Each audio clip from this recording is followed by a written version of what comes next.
እጅግ በጣም አሳዛኝ ነገር እየተመለከትን እንገኛለን። በዚህ በኩል ቁርአንን እየቀደዱ ይገኛሉ።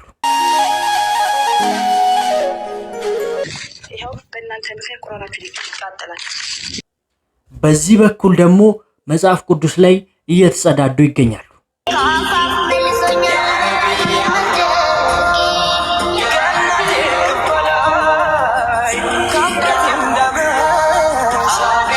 ኢና ሊላሂ ወኢና ኢለይሂ ራጂዑን። የምንመለከተው ነገር ምንድን ነው? ለወፍ የልብ መሰበር የሚጨነቁ ነቢይ ተከታዮች ነን። ዘመድኩን በቀለ ሰዎች ለምን ይሰልማሉ ብሎ አንጀቱ አሯል። እምቢ ብላ አራተኛ ሚስት አምስተኛ ሚስት መሆን የፈለገች ተራዋን ጠብቃ መቼ ነው ዛሬ ነው መቼ ነው እኔ ጋር የሚመጣው ብላ መሄድ ከፈለገች ሄዳ ዘመድኩን እኮ እስልምናን ከክርስትና ሲያጋጭ ከረመ እኮ ነው። የኢቢኤስ ቲቪው ጉዳይ የታገተችው እሷ ብቻ ሳትሆን የቀሩት የነዚህ የ17 ልጆች ህይወት ገብረ ጉራቻ አካባቢ እኔ ለኢቢኤሶች ጥያቄ አለኝ። ይሄን ነገር የምጠይቀው እኔ በሴትነቴ ነው፣ በማንነቴ። እነሆ ዛሬ እጅግ በጣም ወሳኝ የሆኑ ቪዲዮዎችን እየቀርብ ያለው እስከ ቪዲዮ መጨረሻ ድረስ አብራችሁን ቆዩ። ሰላም አለይኩም ወራህመቱላሂ ወበረካቱ። ያላህ አዝነ ቸርነት ሰላም ፍቅር ጤና በያላችሁ በዳርም በሉ በሁላችሁ ላይ ሰኔ ዛሬም እንደተለመደው አነጋጋሪ አስተማሪ እጅግ በጣም ምርጥና አዳዲስ መረጃዎች እየቀርብ ያለው እነዛ ቪዲዮዎችን እንመለከታለን። ለዚህ ዩቲዩብ ቻናል አዲስ ሆናችሁ ግን ሰብስክራይብ ያደርጋችሁ ቤተሰቡ ነው። ነባሮችና ቻናል ቆሙችላችን ቪዲዮን በላይክ እንጀምራለን። ለስናሞች ላይክ መስጠት የለም። ቀጥታ ወደ ዛሬ ቪዲዮ ነው። ዛሬ ምርጥ ቪዲዮዎች ተዘጋጅተዋል። አብራችሁን ቆዩ። ይህ አዲሱ ሪአክሽን የምንሰራበት ቻናል ነው። ስለዚህ ሁላችሁም ላይክ አድርጉ። ትንሽ ተዳክሟል አካውንታችን። በአላህና በአንተ መካከል ጥሩ ግንኙነት እንዲኖር ከፈለክ በአላህና በረሱል አለይሂ ሰላቱ ወሰላም መካከል የነበረው የመጀመሪያው የቃላት ልውውጥ የመጀመሪያው ንግግር ኢቅራእ ነው፣ አንብብ ማለት ነው። በእናንተና በአላህ ሱብሓነሁ ወተዓላ መካከል ያለው ግንኙነት ያማረ እንዲሆን ጤናማ እንዲሆን ከፈለጋችሁ የመጀመሪያው ስቴፕ አሁንም አንብብ ነው፣ ኢቅራእ። ከንባብም ደግሞ የአላህን ቃል ደግሞ አሳምራችሁ ለማንበብ ከፈለጋችሁ ከአላህ እነሆ እንግዲህ አንብብ ብሎ ነው ነብዩን ሰለላሁ ዐለይሂ ወሰለም ጅብሪል ለመጀመሪያ ጊዜ ያናገራቸው። ማንበብ ይጠበቅብናል፣ ዕውቀት ያስፈልገናል። ዲናዊ ትምህርት ለሙስሊም በጣም ወሳኝ ነው። አላህ Subhanahu Wa Ta'ala ዕውቀትን ይጨምርልን። አላህ Subhanahu Wa Ta'ala ዕውቀቱን ያንተ ነብይ እኮ እንዲህ ነበሩ። ለወፍ የልብ መሰበር የሚጨነቁ ነቢይ ተከታዮች ነን። መከተል የሌለው ፍቅር ምን ሊፈይደን? ለሰዎች ስሜት ምን ያክል እንጨነቃለን? በጋብቻ ሳይስማሙ ቀርተው የተለያዩ ሰዎች ከናት ልጅን ነጥሎ ልጅሽን አላሳይሽም የሚል የለም ከኛ ውስጥ። ከአባት ልጇን ነጥላ ስለተጣሉ እነርሱ ልጅ የምትከለክል እናት የለችም። ምን ያክል ነው ያቺ እናት ልጇን በመነጠቋ ምክንያት ልቧ ሊሰበር የሚችለው? ሰው አጥንቱ ሊሰበር ይችላል፣ አጥንቱ በጥገና ይመለሳል። የሰው ልብ ሲሰበር ግን ከባድ ነው። እንቅልፍ ይነሳል፣ ሌሊት ያ አላህ ያስብላል። ምናልባት እኛ የሰበርነውን ቀልብ የስብራት መጠን ስለማንረዳው ተኝተን እናድር ይሆናል። ያ ልቡ የተሰበረ ሰው ግን ሌሊቱን እንቅልፍ የለውም። ሲልብን ያድራል፣ ሲጨነቅ ያድራል። አንድ አካባቢ ተቀምጠን ጓደኞች ስንቀላለድ አንዱን ወንድማችንን በሌላው ሰው ላይ አስቀንበት ሊሆን ይችላል። ያ ልቡን ሰብሮታል፣ ሳቁም አብቅቷል፣ ስብሰባውም ተበትኗል። ያቺ የተሰበረች ልብ ግን ሰውየው ጋር ነው ያለችው። ነገ ማታ ትራስ ላይ ጭንቅላቱን ሲያስተኛ ያቺ ቃል ትመጣለች። የሰዎችን ልብ ለመጠገን ገንዘብ አያስፈልግም። ጥሩ ልብ ነው የሚያስፈልገው፣ ጥሩ አኽላቅ ነው የሚያስፈልገው። የሰዎችን ልብ ለመስበር ሰይፍ አያስፈልግም። አንዲት ቃል ትበቃለች። በአንዲት ቃል ሰውን ስብርብር ማድረግ ይቻላል። በጥሩ ቃል መጠገን ይቻላል። አንድን ምስኪን የምናሳየው ፈገግታ ለኛ ምንም ላይመስለን ይችላል። ለሱ ግን ቀኑን ያሱብለታል። ሰው መሆኑን ያስታውሰዋል። የሰው ክብር እንዳለው እንዲሰማው ያደርጋል። ምስኪን ከስራችን የምናሰራው ዘበኛ ወይም ደግሞ ዝቅተኛ የሆነ አይነት ስራ የስራ ዝቅተኝነት ባይኖረውም ዝቅተኛ ተከፋይ የሆነ ሰው እስኪ እንዴት ነህ፣ ቤተሰቦችህ እንዴት ናቸው፣ እንዴት ነህ ብለን እንጠይቀው። ወላሂ ትልቅ ነገር ነው ለሱ፣ ትልቅ ነገር ነው ለሷ። ምክንያቱም ሰለላሁ ዐለይሂ ወሰለም በነብዩ ላይ ሰለዋት ማውረድ እንዳንረሳ ኮሜንት ላይ እስቲ ሰለዋታችሁን እናይ። እንዲሁም ሰለዋት የሚያወርዱ ሰዎችን ላይክ አድርጉ እና ወደ ቀጣይ ቪዲዮ ወስዳችኋለሁ። ጉዞ ወደ ኢስላም እንግዲህ የመጡ ሰዎች በጣም በመብዛታቸው ሰበብ ብዙዎች የተነፋረቁ ይገኛሉ። እነ ዘመድኩን ነቀለ እንግዲህ ሙስሊሞች በጣም በስተዋል። እንግዲህ ያው መብዛታቸው የሚታወቃሉ ሰለምቴዎች እንዳሉ እሱን አስመልክቶ እንግዲህ እናንተ የምትሰልሙት ለዚህ ነው ወይ ብሎ ለሴቶች መልእክቱን አስተላልፏል። እምቢ ብላ አራተኛ ሚስት አምስተኛ ሚስት መሆን የፈለገች ተራዋን ጠብቃ መቼ ነው ዛሬ ነው መቼ ነው እኔ ጋር የሚመጣው ብላ መሄድ ከፈለገች ሄዳ የሙጂብ አሚኖ እርሻ መሆን ከፈለገች እርሻውን ደግሞ በፈለገበት መልኩ እንዲያርሳት ከፈለገች ለምን አትሄድም? ሂጂ። እሺ ዘመድኩን ነቀለ ዘንድሮ ሙጂብ አሚኖ በነገራችን ላይ ማለት ነው ወላሂ ሙጂብ አሚኖ እንደሚፈሩት እዚህ ምድር ላይ ምንም የሚፈሩት ነገር የለም። ማንንም እንደ ሙራት ታደሰና እንደ ሙጂብ አሚኖ የሚፈሩት ነገር አንድ ነገር የለም። ጽንፈኛ ዋቢያ ሙጂብ ይነሳል፣ ጽንፈኛ ስልጤ ሙጂብ ይነሳል፣ አብይ አህመድ ሙጂብ። እንደ ሙጂብ የሚፈሩት ነገር አንዲት ፍጥረት የለችም። ቀጣይ ደግሞ ወደ ትዳር ልመለስና እነዚህ ሰዎች አንዲት ኦፊሻል ወይም ደግሞ የቀለበት ሴት አለቻቸው። ከዛ ውጭ ቢገናኟቸው ሁለት ውሻ፣ አንድ ጋማ ከብት እና ደሽን ባውሳ ደግሞ ሊጥም ማለት ጀምረዋል። አስተግፊሩላህ አልዓዚም። ብቻ አንዲት ኦፊሻል ከሆነ ሴት ውጪ በጣም ብዙ ሴክሻል ኮንታክት የሚያደርጓቸው በጣም ብዙ ነገሮች አሉ። በጣም ብዙ። በነገራችን ላይ ባፋቸው የተናገሩት እንደዚህ ብሎ ከኔ መነጭ አይደለምና ዘመድኩን ነቀለ በተደጋጋሚ ስለ ሙስሊሞች እየተናገረ ይገኛል። ትልቅ የሆነ የአንጀት መቃጠል ማረር ደርሶበታል። በተለይ ደግሞ በዘንድሮ ረመዳን ብዙ የኢፍጣር ፕሮግራሞች ዶክተር አብይ አህመድ በማዘጋጀቱ እጅግ በጣም አንጨርጭሮታል። ሙስሊሞች በጣም በብዛት ወደ ኢስላም በመምጣታቸውም እያሳበደው ይገኛል። ቦታ ስለ ዘመድኩን ይነገራል። ዘመድኩን እኮ እስልምናን ከክርስትና ሲያጋጭ የከረመ እኮ ነው። ሁለቱን እምነቶች ለማጋጨት ሙስሊሙን ዝቅ አድርጎ ሲመለከተው የነበር ነው። እንደ እውነቱ ከሆነ ለምን ነው ሙስሊም ዝቅ የሚለው? በአላህ አምናለሁ ብሏል፣ መብቱ ነው። ለመናገር ሙስሊሞችን እንግዲህ አሸባሪ ናቸው፣ እንደዚህ ናቸው፣ ወሃቢዮች ገዳይ ናቸው በማለት የሚታወቅ ግለሰብ ነው። እውነቱን ነው የተናገረው። ሞጣ እምነትና ከእምነት ለማጋጨት የሚያስቡ በጣም ብዙ ሰዎች አሉ። አላህ ከነዚህ ሰዎች ይጠብቀን። አልሐምዱሊላህ ትልቁ ሀብቴ ይላል። አልሐምዱሊላህ ከምንም ነገር በላይ ሀብታም ነኝ ብዬ የማስበው ኢስላምን ሳይ ነው። አላህ ስብሓነሁ ወተዓላ የሰጠኝን እስልምናዬን ሳይ ወላሂ ከምንም ነገር በላይ ሀብታም ነኝ። አልሐምዱሊላህ ትልቁ ሀብቴ ኢስላም ነው። ከኢስላም ቀጥሎ ደግሞ ጤነኛ ነኝ። ከዚያ ወዲያ ስትመጣ ደግሞ ወጣት ነኝ። ብዙ ነገሮችን መስራት የምችል አላህን ስብሓነሁ ወተዓላ በቅጡ መገዛት የምችል እንደፈለግኩ መስገድ እንደፈለግኩ ዒባዳ ማድረግ የምችል ሰው ነኝ። ከኔ በላይ ሀብታም አለ ታዲያ? በብር በኩል ካልክ ደግሞ ያው ሰው የሚመዘነው በብር ስለሆነ አሁን የሰው ሀብት የሚመዘነው በብር ስለሆነ ብሯ የለችም እሷ ወፍ አላኒ መተል ኢስላምን አላህ Subhanahu Wa Ta'ala ሰጠን። ሁላችንም አላህን ልናመሰግነው ይገባል። ማስተር አብነት እንግዲህ መንታ ልጆችን ወልዷል። የደሃ አባት የሆነው ማስተር አብነት እንግዲህ በዛሬው ዕለት የመንታ ልጆች አባት ሆኗል። እሱም እንዳለው ከሆነ ፈጣሪ በመንታ ልጆች ባርኮኛል ብሏል። ሁላችሁም ኮሜንት ላይ የገባችሁ ፈጣሪ ያሳድግልክ በሉት። እንግዲህ ይህ ደግ ሰው አላህ Subhanahu Wa Ta'ala ስለሆነ ነው ፍቆ ነው የምንለው። በጣም ተደጋጋሚ እምነት ሳይለይ ቤር ዘር ሳይለይ እንግዲህ ሚራዳ ግለሰብ ነው። አላህ ስለምና ነው ፍቆ እንደሱ አይነት ሰዎች ለሙስሊሙ ማህበረሰብ እንግዲህ ስብዕና የሚገልጹ ናቸው። ስለዚህ አላህ ይወፍቀው። ሁላችሁም እንዳደርጉለት። እጅግ በጣም የሚያስጠላ ነገር ቲክቶክ ላይ ተጀምሯል። ወላሂ ነው የምላችሁ። ላይቭ ላይ ቁጭ ብለው ቁርአንን እየቀደዱ ነው። ይሄው በእናንተ ምክንያት ቁርአናችሁ ይቃጠላል። ዲያሞስ ባለፈው እንደዚህ እንደዚህ ስታደርጉ ነው የቦጫጨቅ ነው እንቀጥላለን። የምር አያልፉም። ሰነፍ እንደ ስንፍና ነው መመለስ ያለብን።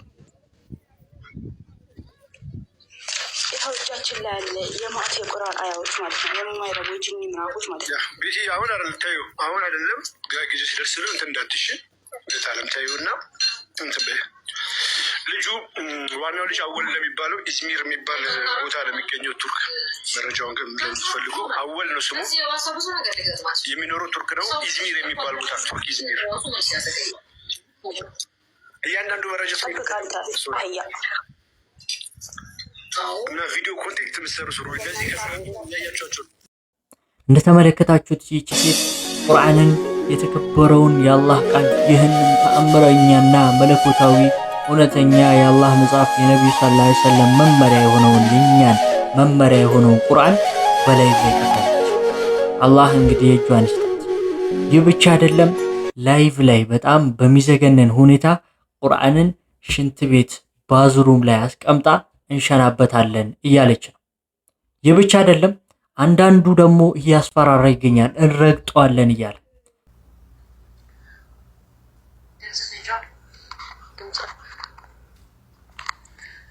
ኦቦሌቲ ሱራኬ ኡፍ ሙሊሲን ሆጂ ከነርገው ጀቴት ሁልኬ ሙለቻ ጀራ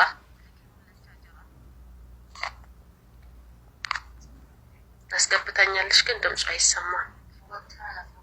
የለችም። አይ ፊቷ ከታየ ቪዲዮሽን ፎቶ ካሜራውን አዙሪውማ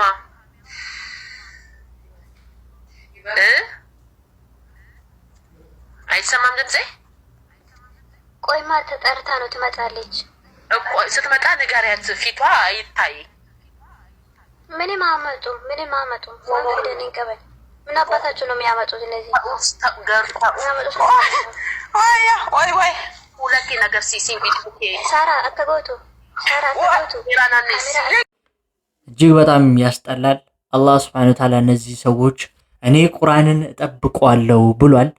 ቁርአንን ማንም ሰው ሊያጠፋውም ጉዳትም ሊያደርስበት አይችልም ብሎ ነግሮናል። እሱ አላህ ራሱ ያዛቸው። እሱ አላህ ራሱ ቅጣቱን በላውን ያወርድባቸው።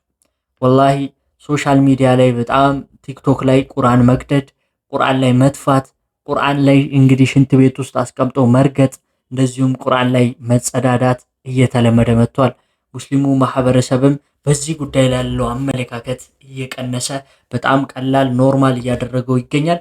እነዚህ ሰዎች የት እንዳሉ የምታውቁ ሰዎች እንዲያዙ፣ እንዲታሰሩ፣ ፍትህ እንድናገኝ የምችሉትን ነገር አድርጉ። አላህ Subhanahu Wa Ta'ala ይጠብቀን። ይህ ብቻ አይደለም፣ መጽሐፍ ቅዱስን የሚቀዱ ሽንት ቤት ላይ አስቀምጠው የሚሸኑ አንዳንድ ሰዎችንም እያየን ሸናችሁበት፣ አቃጠላችሁት፣ ረጋገጣችሁት። እዚህ መጽሐፍ ቅዱስ ላይ የሸኑና ያቃጠሉ ሰዎችን እንበቀላቸዋለን። አዎ የምንበቀላቸው ግን የክርስቶስን ፍቅር አሁንም ወደ አደባባይ በማምጣት ብቻ ይሆናል። ክርስቲያን ነን የምትሉ ሰዎች ኢየሱስ ክርስቶስ የዓለም ጌታ ነው እያላችሁ ጻፉልኝ። ሪፖስት፣ ኮፒሊንግ፣ ሼር ማድረጋችሁንም እንዳትረሱ። ውጊያችን ከስጋና ከደም ጋር አይደለም፣ ከአለቆችና ከስልጣናት ጋር ከመናፍስ ጋር እንጂ። ከዘላለም ሞትና ቅጣት ያመለጥንበት ይህ መጽሐፍ ዛሬ ሲቀደል ሲቃጠልና ሲሸናበት አየሁኝ። እንደ አንድ ክርስቲያን ልቤን የሚያቆስል የሚያቃጥል ነገር ቢሆንም ምሬቴንና ንዴቴን ግን ዋጥ ለማድረግ ሞከርኩኝ። አዎ ይህ መጽሐፍ ብዙ ትውልዶችና ብዙ ሺህ ዓመቶችን አቆራርጦ የመጣ በእሳትና በውሃ የተፈተነ መጽሐፍ ነው። እነዚያን ያለፉት ክፉ ዘመናትን ያለፈ መጽሐፍ አሁን በማንም ተራና ውዳቂ ሰዎች ሊወድቅ ሊዋረድ አይችልም። ምክንያቱም እኛ ያመንነው ጌታ በመንፈስ ነው። አዎ ስጋችንን ሊያገኙት ይችላሉ። በውስጣችን ያለውን ሰላምና ደስታን የሞላንን ክርስቶስን ግን ማንም መጨበጥ መያዝ አይችልም። እሱ ዓለምን እንደዚህ ትልቅ አድርጎ እየሰራ እሱ ደግሞ ምን አይነት ትልቅ አምላክ ሊሆን እንደሚችል ገምቱ። ይሄን ድርጊት የፈጸመው ሰው አንድ ግለሰብ ነው። ሌላውን የተከበረውን ማህበረሰብ ማንቋሸሽና ማዋረድ መኮንንም አስፈላጊ አይደለም። እንደተመለከታችሁት ኦርቶዶክሶች ስለ ራሳቸው ጉዳይ ይጮሃሉ። ለምን መጽሐፍ ቅዱሴ ተነካ? ለምን መጽሐፍ ቅዱሴ እንደዚህ ሰው ሸናበት?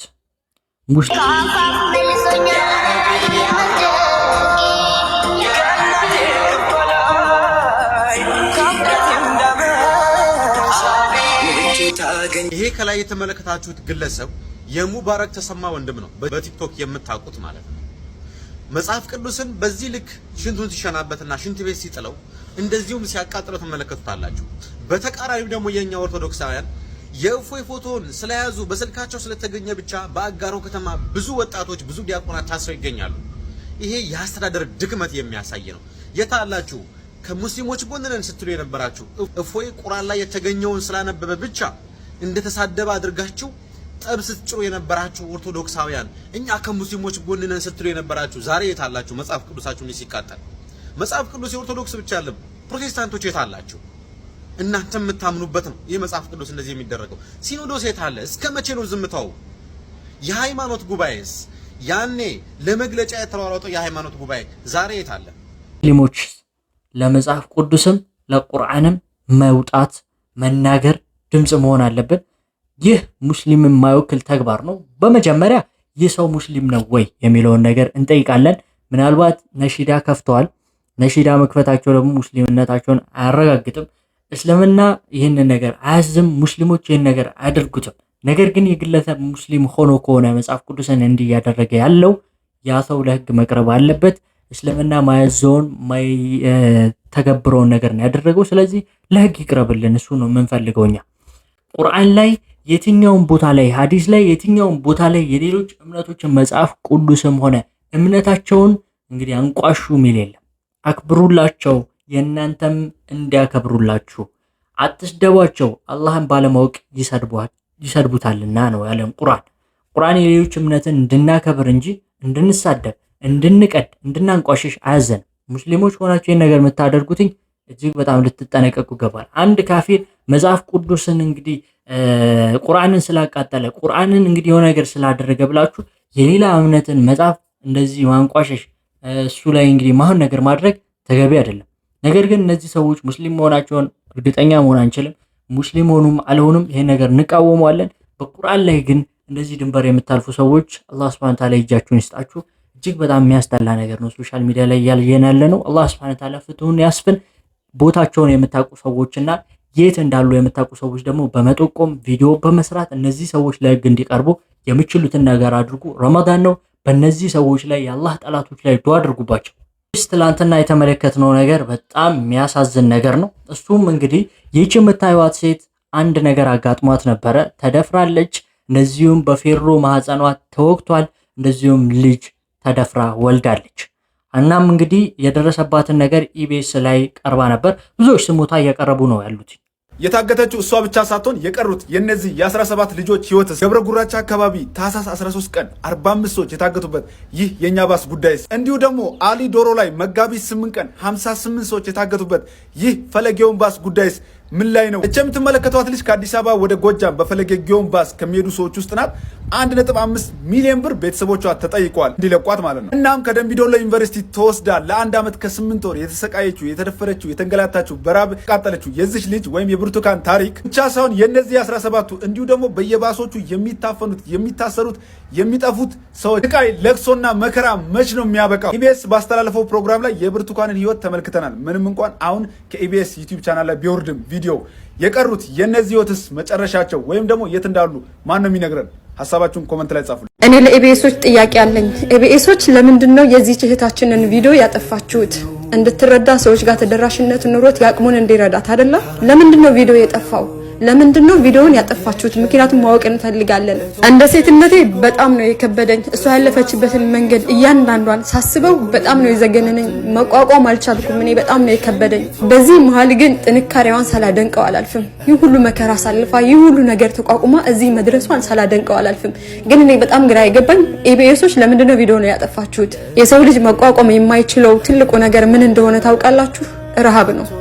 ረሃበኝ ስትል ወላሂ እኔ በጣም ነው አቅሌን በቃ ለአቅል የሚከብድ ነገር ነው። ረሃብ ማንም አይተሐመልም እና ረሃበኝ ስትል በጣም ነው አንጀቴን የበላችኝ ወላሂ ለአዚም። እና ሁላችንም ኢትዮጵያውያን እችን እህታችንን ካለችበት ነገር ልናወጣት ይገባል። ምክንያቱም ግን ማወቅ እንፈልጋለን ኢቢኤስ ቪዲዮውን ለምን እንዳጠፋችሁት እና ሁላችንም በቻልነው አቅም አካውንቷ ተቀምጧልና እባካችሁ እንዲሁም የስነ ልቦና ሐኪሞች ብታዩት። ይሄን ነገር የምጠይቀው እኔ በሴትነቴ ነው፣ በማንነቴ ሳልመርጠው በተሰጠኝ ሴትነቴ ሀቅ ነው የምጠይቃችሁ። ኢቢኤስ ላይ የአንዲት የእህታችን በጣም አሰቃቂ የሆነ ተሞክሮ ወይም የህይወት ታሪኳ ያለፈችበት ቻሌንጅ ቀርቧል። እንድትረዳ ወደ ህዝብ አመጣችኋት አይደለ? እስቲ እንደው ኤዲት አድርጋችሁ የቆራረጣችሁት ሁሉ ገብቶ ቢሆንማ ኧረ ጉድ ስንት ጉድ አለ ማለት እኮ ነው። እቺ ያወጣችኋት ቪዲዮ እንኳን ህመማ ቁስሏ በሴትነት ልባችን ውስጥ ተቀብሯል። አሁን ደግሞ ከሁሉም ሶሻል ሚዲያ ፕላትፎርም ላይ ለምን አጠፋችኋት? ድጋሚ ሌላ ሞት እናንተ እንድትገሏት አንፈቅድላችሁም። እንድትረዳ ወደ ህዝብ አመጣችኋታል። ድጋሚ ድምጿን አታፍኗት፣ አውጡልን።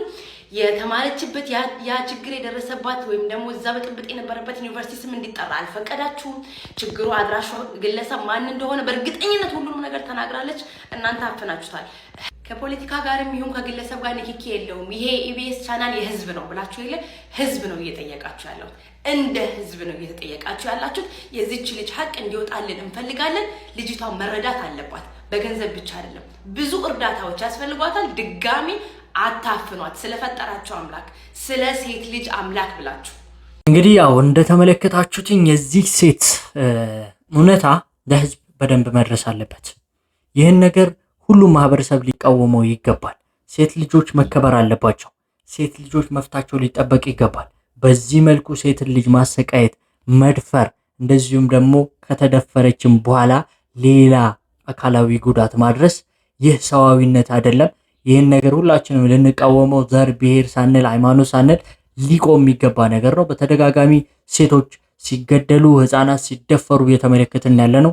አላህ Subhanahu Wa Ta'ala ይህንን ነገር ከሀገራችን ያዝዳልን። አላህ በላውን አያወርድብን። በዚህ ሰበብ በላ እንዳወርድብንም አላህ ይጠብቀን ሁላችንም። ወንድም ሲያገኝ ይላል ኡስታዝ፣ ወንድም ሲያገኝ አልহামዱሊላህ፣ ተምሮ ትልቅ ደረጃ ሲያደርስ አልহামዱሊላህ፣ ትልቅ ቦታ አላህ ሲያደርስ ሲሰጠው ማለት አልহামዱሊላህ። ይሄ ካልሆነ ግን በተቃራኒ ሌላ ለሙስሊም ወንድም የተበላሸ ቀልብ ካለ ሙስሊም ወንድም ሰላማ የሆነ ህይወት እንዲኖር ያደርግና አላህ ያንተን ህይወትን ያጣብበዋል። ለምን? ለሙስሊም ወንድም ሰላም የሆነ ቀልብ ስላሌለክ። አላህ Subhanahu Wa Ta'ala ሰላም የሆነ ቀልብን አላህ Subhanahu Wa Ta'ala ይስጠን።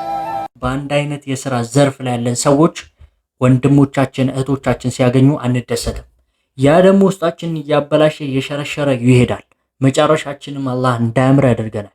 እኛ እንግዲህ እንዳንሸጥ ወንድሞቻችን ደግሞ ከኛ በላይ እንዲሆኑ አላህ ሊያደርጋቸው ይችላል። ሲያገኙ አልহামዱሊላህ ርዝቃቸው ነው። በቃ የእናንተም ርዝቅ ደግሞ ይመጣላችኋል። ሰዎችን በማታለል ወደ ራሳችሁ ለማምጣትም አትሞክሩ። የሰለምቴ ልጆች እናት ስሜ ገነት እባላለሁ። የከድጃና የኢንቲሳር እናት ነኝ። ያው እሷ እንደተናገረችው ልጆቼ እስልምና መከተል እንደሚፈልጉና ረመዳን መጥቶ መጾም እንደሚፈልጉ ሲነግሩኝ ያው ለጊዜው እንደናት ተቃውሜ ነበረ። ነገር ግን ያው ልጆቼ ሌላ ቦታ አይደለም የሚሄዱብኝ፣ መጥፎ ነገር አይደለም የመረጡት የተፈጠሩበትን ስለሆነ ስለዚህ ፈቃደኛ ሆኛል። አላህ ያክብርልኝ። አንድ ስጦታ ለእናታችን ማበርከት ፈልጋለሁ። አላህ ደግሞ ሂዳያ ያላችሁ እቺ ነገር አማና አንብቢያት፣ ነፃ ሆነሽ አንብቢያት።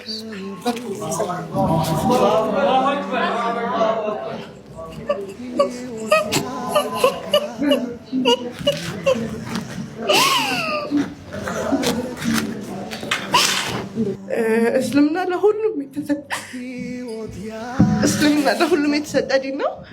ማንም የሚከለከል ማንም የሚሰጠው አይደለም እና ወላሂ አላህ ያክብርሽ። ልጆችንም አላህ የምትኮሪባቸው አላህ ያደርግልሽ። ወላሂ ኢንሻአላህ ደግሞ ነገ በትልልቅ መድረኮች ላይ እንደምናገኛቸው እኔ ባለሙሉ እምነት ነኝ።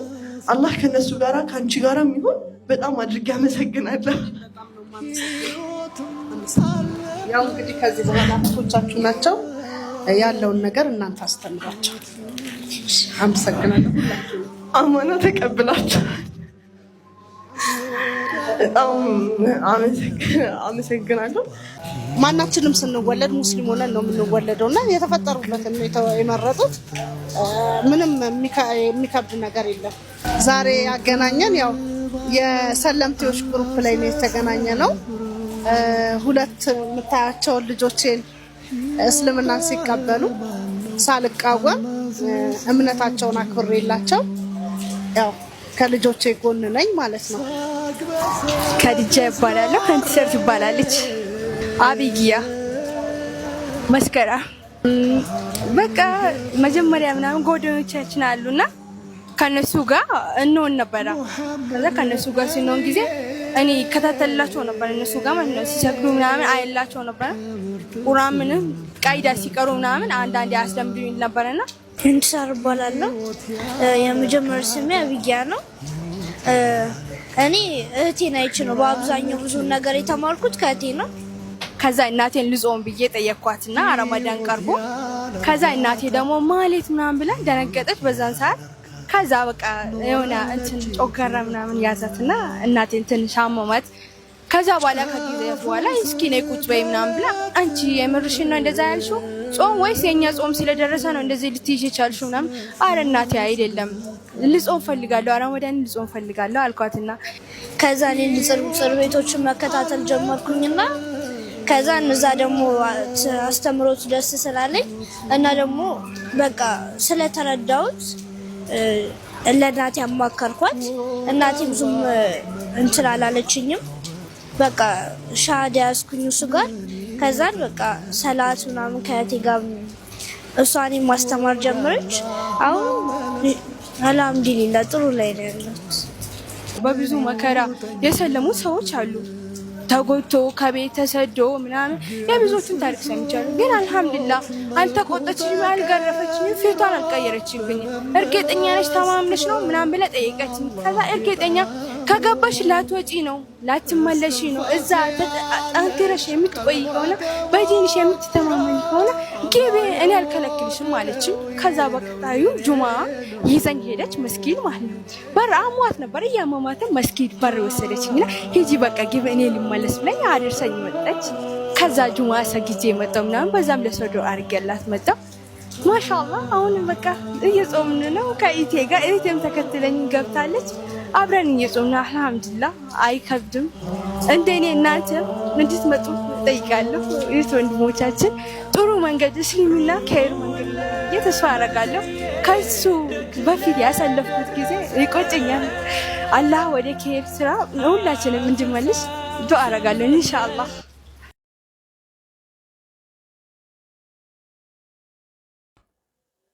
ይህች እናትን አላህ ሂዳዋን እንዲሰጣት ተመኘውኝ። ሁላችሁም ሂዳያን ተመኙላት። ምርጥ እናት ነች። እንግዲህ ኢስላም የመጀመሪያ የተፈጠርንበት እምነት ነው ብላለች። እንግዲህ ስቴፑን መታለች፣ እውነታውን አምናለች። አላህ እስልምናን ይወፍቃት፣ ልጆቿንም አላህ በእስልምና ላይ ያጽናቸው። አልሐምዱሊላህ ብዙዎች ወደ ኢስላም እየመጡ ነው የሚገኙት። ለ25 ዓመታት ኢቲካፍ የገባውን ግለሰብ እንመልከተው። ቱርካዊው ግለሰብ ለተከታታይ 25 ዓመታት ኢቲካፍ ማድረጉ ተሰማ። የ65 ዓመቱ ቱርካዊ ግለሰብ ለ25 ዓመታት የረመዳን የመጨረሻዎቹን 10 ቀናት ኢቲካፍ በማድረግ አሳልፏል። ኢቲካፍ በረመዳን የመጨረሻዎቹ 10 ቀናት ውስጥ የሚደረግ የአምልኮ ስነ ስርዓት ሲሆን ሙስሊሞች በመስጂድ ውስጥ ኢባዳ ለማድረግ ራሳቸውን የሚያገሉበት ተግባር ነው። በነብዩ መሐመድ ሰለላሁ ዐለይሂ ወሰለም ጊዜ የጀመረው ይህ ተግባር ራስን ለዱዓ መወሰንን፣ ቁርአን መቅራትና ከዓለማዊ ነገር በመታቀብ መንፈሳዊ ነጸብራቅን የሚጠናከርበት ወቅት ነው። ስለ ኢቲካፍ ለመጀመሪያ ጊዜ ተማራው እንደ አውሮፓውያን አቆጣጠር በ2001 እንደሆነ የሚናገረው ግለሰቡ በዚህ ዓመት መጀመሩንም ነው የተናገረው። ለዓመታት በተለያዩ መስጂዶች ራሱን ያገለለው ፐርክ በዴንማርክ ሜንድ ዘመን በተሰራው ካሚ ኢካቢር መስጂድ 4 ዓመት፣ በሰልጁክ ዘመን በተሰራው በሃን መስጂድ ደግሞ 1 ዓመትን ጨምሮ ላለፉት 20 ዓመታት በተለያዩ መስጂዶች ኢቲካፍ ማድረጉን ዴይሊ ሰባህ ዘግቧል። ግለሰቡ በመስጂድ ውስጥ ይበላል ይተኛልና ቀኑን በዱዓ ቁርአንን በመቅራት እንዲሁም ሃይማኖታዊ ጽሁፎችን በማንበብ ያሳልፋል። ግለሰቡ ለአናዶሎ ኤጀንሲ ሲናገር በኢቲካፍ ውስጥ ትልቅ መንፈሳዊ እርካታን እንደሚያገኝና ያ ጊዜ ሁሉ ጊዜ በጣም አጭር እንደሆነም ተናግሯል። ለ25 ዓመታት ኢቲካፍን ስከታተል ቆይቻለሁ። ይህን የአምልኮ ስርዓት ለመጀመሪያ ጊዜ ሳውቅ በ2001 ለመጀመር ወሰንኩ ያለ ሲሆን ሙስሊሞች በሁሉም የህይወት ዘርፎች ነብዩ መሐመድ እንደ አርአያ ሊወስዱ ይገባል። ኢቲካፍ አንድ ሰው ከዱንያ ጉዳይ እንዲርቅና ሙሉ በሙሉ ወደ አላህ እንዲመለስ ይፈቅዳል። በቅንነት ሲፈጸም ከመልካም ተግባራት መካከል አንዱ ተደርጎ ይወሰዳልም ነው ያለው። ፐርክ በመጨረሻዎቹ ኢቲካፍ የማድረግ ልምዱን ለመተው አስቦ እንደማያውቅና እስከቻለ ድረስ ለመቀጠል እንዳሰበም ተናግሯል። ኢቲካፍ ስገባ በመንፈሳዊ የታደሰ ባትሪ እንደሞላ ይሰማኛል ብሏል። ከውጭው ዓለም ጋር ያለውን ግንኙነት ስለቆረጥክም ኢቲካፍ ወደ አላህ ያቀርባል ሲልም ነው የጠቆመው። የኢቲካፍ ተሳታፊዎች ከመስጂድ የሚወጡት ለአስፈላጊ ፍላጎቶች ብቻና በተለምዶ በቀን ከ4 ሰዓት በላይ የሚተኙ መሆናቸውን እንዲሁም ቀሪውን ጊዜ ግን ለኢባዳ የሚያውሉ መሆናቸውን ጠቁመዋል። ፐርክ በቅርብ ዓመታት ውስጥ ለኢቲካፍ ያለው ፍላጎት እየጨመረ መምጣቱን የገለጸ ሲሆን ሌሎች በህይወት ዘመናቸው ቢያንስ አንድ ጊዜ እንዲያደርጉትም አበረታቷል። ሰዎች ለኡምራ ለመሄድ በሺዎች የሚቆጠሩ ዶላሮችን ያጠፋሉ፣ ነገር ግን ወደ ኢቲካፍ ለመምጣት ያመነታሉ ብሏል። ድፍረትና ትጋትን ይጠይቃል። ከዕለት ተዕለት ኑሮህን ትተህ 10 ቀን ሙሉ በሙሉ በመስጂድ ውስጥ ታሳልፋለህ። ለሁሉም ሰው ከልቤ እመክራለሁም ብሏል። እኛ ለምን ያህል ጊዜ ኢቲካፍ ገብተናል? ጥያቄውን እንግዲህ ለራሴና ለእናንተ ተወዋለሁኝ። ወደ መጨረሻ ቪዲዮ ወስዳችኋለሁ። የ23 ዓመቱ ወጣት ፋላስጣናዊ ይህ ፎቶውን እዚህ ጋር የምትመለከቱት ልጅ ሁሳም ሻባት ይባላል። የ23 ዓመት ወጣት ነበረ። የአልጀዚራ ሙባሸር ጋዜጠኛ ነበረ። ሁሳም ሻባት እንግዲህ ገዛ ውስጥ በይት ሐኑን የሚባል ቦታ ኦር ኖርዘርን ገዛ በይት ሐኑን የሚባል ቦታ አካባቢ የተወለደው። ላለፉት 18 ወራት ኦር አመት ከምናምን እስራኤል ገዛ ላይ ስታደርግ የነበረውን ጭፍጨፋ እና ልትደብቀው ስትሟሟትበት የነበረውን የገዛ ህዝቦች እውነት ለዓለም በማጋለጥ የእስራኤልን ጭራቅነት ለዓለም በማጋለጥ ከፍተኛ ስራ ከሰሩ ልጆች ውስጥ አንዱ ሁሳም ሻባት ነው። ይህንንም ተከትሎ እንግዲህ ጋዜጠኛ እንደ ጦር የምትፈራው እስራኤል ሁሳምን አንዴ የሐማስ አንዴ የኢስላሚክ ጂሃድ አባል ነው በማለት ፕሮፓጋንዳ ስትሰራበትና ስትዝትበት ነበረ። ለመግደል ስትዝትበት ነበር። ሁሳም ሻባት እንግዲህ ክሊርሊ ፕሬስ የሚል ልብስ ይለብሳል። የሰማያዊ ቬስት አለ አይደል? እሱን ይለብሳል። በኢንተርናሽናል ሎ ጋዜጠኞችን አታክ ማድረግ አይቻልም። ያው እስራኤል እንደምታውቁት ኢንተርናሽናል ሎ የሚባል ነገር ማታክ ወራሪ አጉራ ዘለል ሀገር ነች። ሁሳም ሻባት ፕሬስ የሚለው ልብስ በለበሰበት እንዲሁም የሚንቀሳቀስበት መኪና ክሊርሊ ፕሬስ የሚል ምልክት ባለበት እንግዲህ ሰኞ ዕለት በአየር ጥቃት ህይወቱ አልፏል። ሁሳም ሻባት ገዛ ውስጥ ህፃናትም ትልቁም ትንሹም የሚወዱት ልጅ ነበረ። ሁሳም ግን ይህ እንደሚመጣ በማወቁ በተደጋጋሚ ይዛትበትም ስለነበረ ከመሞቱ በፊት እሱ ሲሞት ለዓለም የሚጋራ ጽሁፍ ጽፎ ነው ህይወቱ ያለፈው። ያንን ጽሁፍ አረብኛ ነው፣ በቻልኩት መጠን ወደ አማርኛ ተርጉሜላችኋለሁ። it goes like this። ይህንን ይመስላል ጽሁፉ። ይህንን እያነበባችሁ ከሆነ ተገድያለሁ ማለት ነው። በእርግጠኝነት በወራሪው የእስራኤል ኃይል ተለይቼ ተጠቅቼ። ይህ ሁሉ ነገር ሲጀመር ገና የ21 ዓመት ልጅ ነበርኩ። ልክ እንደ ማንኛውም ወጣት ህልም ያለው የኮሌጅ ተማሪ ላለፉት 18 ወራት የህይወቴን እያንዳንዱን ወቅት ለህዝቤ ሰጥቻለሁ። በእያንዳንዱ ደቂቃ ገዛ ላይ የሚፈጸመውን ሰቆቃ ማስረጃ ሰብስቤያለሁ። ወራሪዋ ልትቀብረው የምትሟሟተውን እውነት ለዓለም ግልጽ ላውጣ ቆርጬ ሰርቻለሁ። ለዚህም ስል ጎዳና ላይ፣ ትምህርት ቤት ውስጥ፣ ድንኳኖች ውስጥ፣ የትም ያገኘሁት ቦታ ላይ ተኝቻለሁ። ለወራት ረሃብን ታግሼ ችዬ ኖሬያለሁ። እያንዳንዱ ቀን በህይወት ለመቆየት የሚደረግ ጦርነት ነው። ነገር ግን በዚህ ሁሉ መሃል የህዝቤን ጎን ግን ጥዬ አልሄድኩም። በአላህ እምላለሁ እንደ ጋዜጠኛ ማድረግ ያለብኝን ግዴታ ሁሉ አድርጌ አሟልቻለሁ። እውነትን ለመዘገብ ስል ሁሉንም ነገሬን በሙሉ አደጋ ላይ ጥያለሁ። አሁን በመጨረሻም ረፍት አደረግኩ። ላለፉት 18 ወራት አይቼ የማላቀውን ረፍት። ይህንን ሁሉ ያደረግኩት በፍልስጤማውያን ጉዳይ ስለማምን ነው። ይህ መሬት የኛ እንደሆነ በጽኑ አምናለሁ። ሀገሬን ከወራሪ ስከላከልና ለህዝቤ ሳገለግል በጀግንነት መሞቴንም ደግሞ በህይወቴ እጅግ በጣም ትልቁ ክብሬ ነው። ዛሬም እጠይቃችኋለሁ፣ ስለ ገዛ መናገራችሁን እንዳትተው፣ ዓለም ፊት እንዲያዞርብን እንዳትፈቅዱ፣ ትግላችሁን ቀጥሉ፣ ታሪካችንን መናገራችሁንም ቀጥሉ፣ ፍልስጤም ነጻ እስክትወጣ ድረስ ይላል የሁሳም የመጨረሻ ጽሁፍ። ሁሳም ለሀገሩ ሲታገል ማይክ ይዞ ለሀገሩ ሲታገል በቻለው በፕሮፌሽኑ ሲታገል ነው ህይወቱ ያለፈው። ይህንንም ደግሞ በህይወቴ የሚያጋጥመኝ ትልቁ ክብሬ ነው ብሎ ገልጾታል ማለት ነው። ስለዚህ ይህ አገሩን ዲፌንድ ሲያደርግ ለመብቱ ሲታገል ሐቁን ዲፌንድ ለማድረግ ሲታገል መሞት ክብር እንደሆነ አንደርስታንድ የሚያደርገው ያው እንደዚህ አይነት ሜንታሊቲ ያለው ሰው ብቻ ነው። ይህንን ከክብር የማይወስደው ደግሞ አገሩ ብትወረር አገሩ ብትዘረፍ ምንም የማይመስለው ባንዳ ብቻ ነው ማለት ነው። ይህንን ከክብር የማይቆጥረው ሁሳም ግን በትልቁም በትንሹም ሲወደድ የነበረው ሁሳም ማይኩን ይዞ ለአገሩ ሲታገል ከህፃናትና ሴቶችና ህፃናትና ጋዜጠኞችን እንደ ጦር የምትፈራውና እነሱን ብቻ ለይታ የምታጠቃው እስራኤል እንግዲህ ህይወቱ እንዲቀጠፍ አድርጋለች ማለት ነው። ሁሳም በጀግንነት በክብር አገሩን ዲፌንድ ሲያደርግ ህይወቱ አልፏል ማለት ነው። ታጋይ ይሞታል እንጂ ትግል ይቀጥላል ማለት ነው። ሁሳም ሻባት ለቀናት አልጀዚራ ሙባሽር ሸማሊ قطاع غزة ፋላስጣይናውያን እንግዲህ ትልቅ በደል የደረሰባቸው የዘር ጭፍጨፋ እየደረሰባቸው ይገኛሉ። አላህ Subhanahu Wa Ta'ala ይፈርዛቸው። ረመዳን ነው ለይለቱል ቀድር እንግዲህ የሚጠበቅባቸው የ10 ረመዳን ቀሪ ቀናቶች ላይ እንገኛለን። ረመዳኑን እንግዲህ ሳይልቅብን እንጠቀም።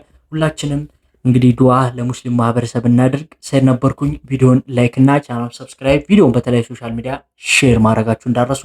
አላህ በጀነት ያገናኘን። ቪዲዮአችን እየታየ አይደለም። ይህ እንግዲህ ከቆየ በኋላ የምሰራበት የዩቲዩብ ቻናል ስለሆነ በደንብ ሼር እና ላይክ ማድረግ እንዳረሱ። አላህ በጀነት ያገናኘን። ሰላም አለይኩም።